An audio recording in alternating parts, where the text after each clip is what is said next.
Here starts the long anticipated video of the long version of the workbench.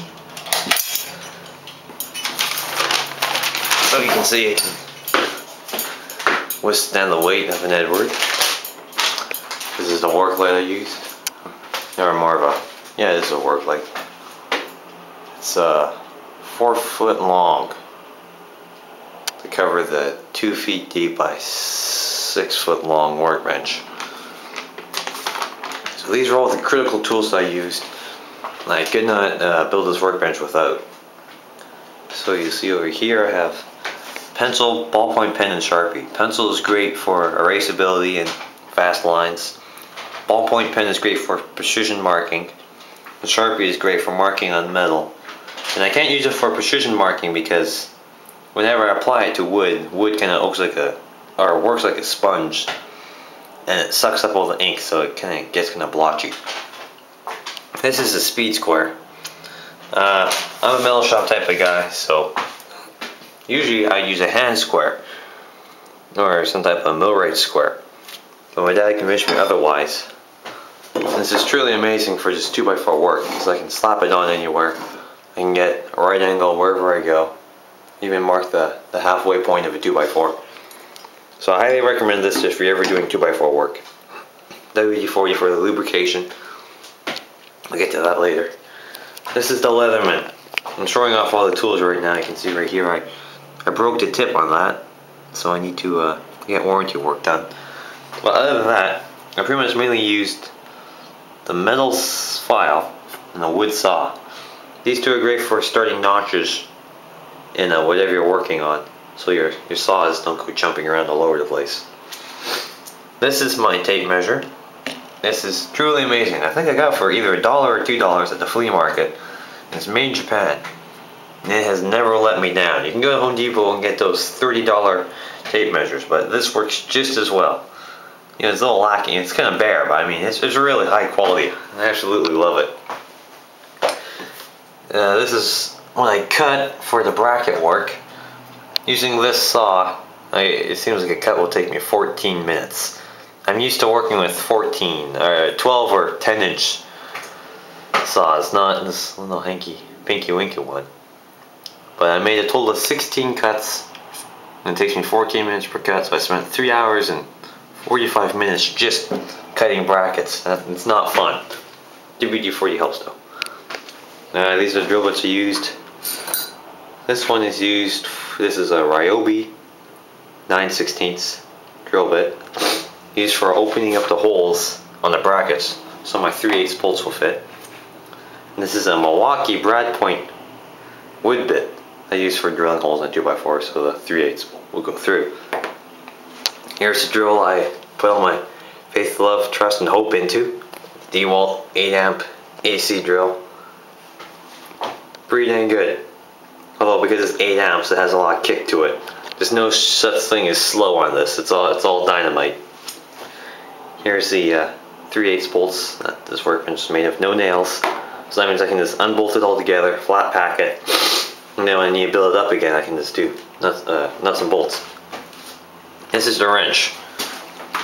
Of the some hundred, I don't know how many, 200, 300 pieces in this JobMate starter pack. Most handy tool was this wrench. Absolutely love it. Could be a little longer though, but you know, it's a starter pack. And a Mastercraft wood saw. I'm not a fan of Mastercraft, but this is the wood saw we had available and the only one. And it cut wood. So I go over here. This is the work lights. Before the shop light was mounted, I was using these to illuminate the balcony. Each one of those bulbs is 500 watts, so it's a total of 1 kilowatt draw. Although it seems like most of that kilowatt just goes up in heat. So, but they are very bright, but they're also very hot. So I'll show you the interesting side. Here's all the brackets for underside construction. See under here on my floorboard, more brackets there.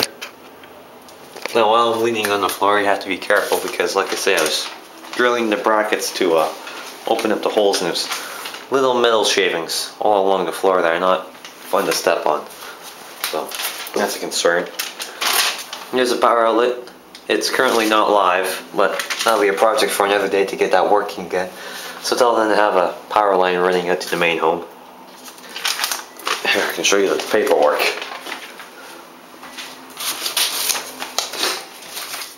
So this is the construction notes. Has dimensions. I made a 3D model in Google SketchUp, and that's a really nice program.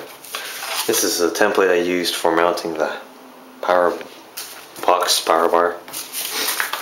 Here's my shopping list. You can see it's really underestimated, right? Only 4 pieces of 2x4 rather than 5, and specific numbers for nuts and bolts. If you're ever going to do a project, just buy the bulk boxes. Don't buy specific one-piece items. You're always going to need more. And here's just a preview version, so you can get a general overview of the workbench in all its glory. That's kind of interesting. And with that, the snack is always handy. Although these snacks are in French, I should have bought the English version. Ah well. So I can show you the bench vise. This is what started it all. 1 year ago, on my 16th birthday, Dad got me this bench vise with the initial idea that it'd go on the workbench. Now, unfortunately, it did take a full-blown year before we actually built up the will to get to it. But now, I'm 17, I finally got around to building the workbench, so I can mount the bench vise onto the workbench. So that'll be exciting. See over here, I have my doorstop for the balcony door. It's just an IBM ThinkCentre. I'm thinking or contemplating about having a computer out here. The thing though is just that it would warm up the place, which would be nice, but then you'd also have to deal with dust and dirt.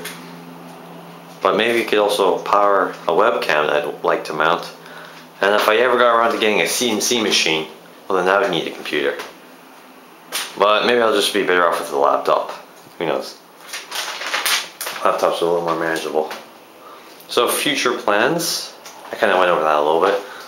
I'd like to have a webcam, so you don't need to deal with this shaky cam of me holding a camera and being real close to the microphone while the object is far away. And then shake and tumble and roll on you. And I'd also like to have pegboard accessories. That'll be when I get some more cash. And probably add more pegboard here. Can't add it over there because, block the window, but more pegboard would be nice. More tools, more pegboard. And the tools I buy. Yeah, I'm a little sick. Husky tools. I like these because they're cheap, but they're rather higher quality, and they come with a lifetime warranty. So those Husky tools are really nice, although they're a Home Depot house brand only, so you have to go to Home Depot to get them. So you can just pay $5 to $15 and you get all these packages of tools with lifetime warranties on them. It's really nice. And a little interesting fact, I don't know if you ever got time to catch it, you notice on all these washers they have numbers on them. Well, that's because one day I was bored, so I took my set of calipers to every single washer and I figured out how thick each washer was. So the one you saw there was 3.03 millimeters thick. Now I have a whole sheet and it displays a range from the thickest washers to the thinnest washers. Kinda odd. Yeah, that's just me being bored, I guess. Until then, this is the workbench. It truly is quite the thing. I highly recommend building a workbench. It's great for anyone. It's a good experience learning how to work with 2x4s. And once when you have it built, you can really do anything you want. I have lots of plans. See, here's my shop vac. Thank you for getting rid of the stuff on the floor. Yes, workbench. Highly recommendable project for anyone.